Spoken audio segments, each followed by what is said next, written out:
पीपीहारी नाम का एक छोटा सा गांव, जहां मिट्टी की खुशबू और खेत की हरियाली, जहां लोगों की साथ भी आज भी जिंदा है। इसी गांव में रहता था किसान रघुनाथ। रघुनाथ के पास बहुत कुछ भी नहीं था, लेकिन उसका सबसे बड़ा सहारा था उसका गधा लालू। लालू धीमा था, शांत था और थोड़ा आलसी भी दिखता था। गांव वाले मजाक उड़ाते, अरे ये गधा तो बस खाता और सोता है, काम क्या करेगा। लेकिन रघुनाथ जानता था, दुनिया चाहे कुछ कहे, लालू मेरा परिवार है। एक दिन रघुनाथ लालू को लेकर जंगल के रास्ते लकड़ियां लेने जा रहा था। रास्ता संकरा था, पेड़ों की जड़ें बाहर निकली थीं और जमीन उबड़ खाबड़ थी। अचानक रघुनाथ का पैर एक पत्थर से टकराया। वह फिसल गया और जोर से जमीन पर गिर पड़ा। दर्द इतना तेज था कि वह उठ भी नहीं पा रहा था। लालू अचानक रुक गया। उसने पीछे मुड़कर देखा। उसकी आंखों में डर, चिंता और प्रेम सब एक साथ थे। धीरे धीरे वह रघुनाथ के पास आया, अपनी गर्दन रघुनाथ के हाथों के नीचे सरका दी, जैसे कह रहा हो, मालिक आप मुझ पर भरोसा करो। रघुनाथ भावुक हो गया। वह लालू की पीठ पर चढ़ गया और लालू बिना रुके, बिना थके, कांटों, मिट्टी और तेज धूप के बीच अपने मालिक को सुरक्षित घर तक ले आया। उस दिन के बाद रघुनाथ का प्यार लालू के लिए और गहरा हो गया। दूसरा भाग, गांव में सूखा और मुसीबत। कुछ ही दिनों बाद गांव में संकट शुरू हो गया। बारिश न होने की वजह से कुएं सूखने लगे, तालाब मिट्टी बन गए, खेतों में दरारें पड़ने लगी। लोग केवल अपने परिवार ही नहीं, जानवरों के लिए भी पानी ढूंढते ढूंढते परेशान थे। रघुनाथ की हालत पहले से ही कमजोर थी।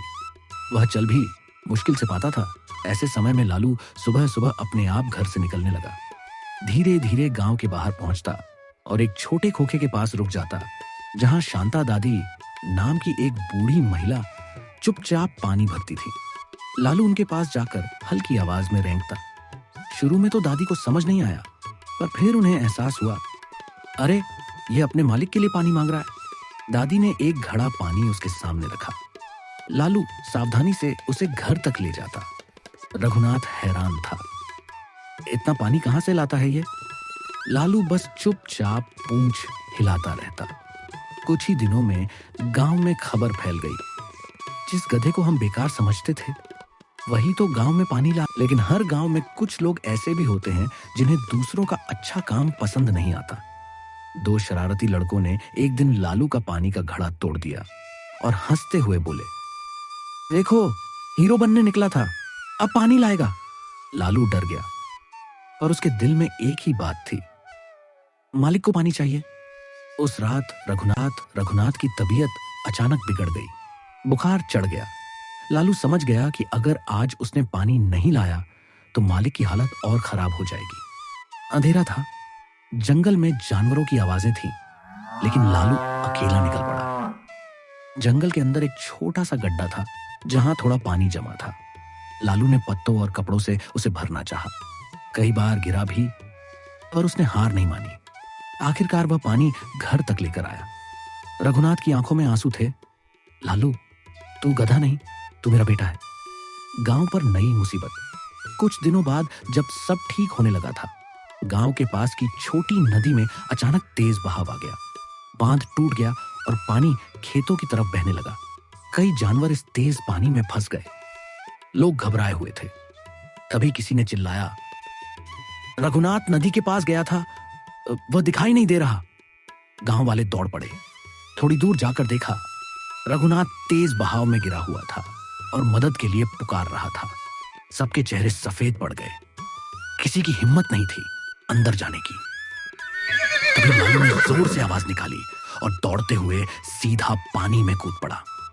गांव वाले हैरान रह गए, अरे गधा डूब जाएगा। लेकिन लालू ने पानी की लहरों की परवाह नहीं की। वह रघुनाथ तक पहुंचा, उसकी धोती को दांतों से पकड़कर पूरी ताकत से किनारे की तरफ खींचने लगा। कई मिनट की संघर्ष भरी कोशिश के बाद आखिरकार रघुनाथ को बाहर निकाल लिया गया। लालू थका हुआ था, पर उसकी आंखों में जीत थी। वालों की आंखों में एक ही बात थी, ये गधा नहीं, ये गांव का रखवाला है। सरपंच बोला, आज से लालू को पानी वाला ही रोक नहीं, गांव का सच्चा रक्षक कहा जाएगा।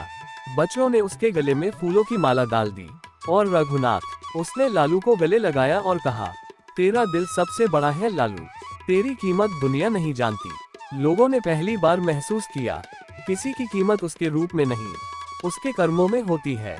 कहानी की सीख यही है, किसी को छोटा मत समझो, कभी कभी सबसे साधारण दिखने वाला ही सबसे बड़ा काम कर जाता है।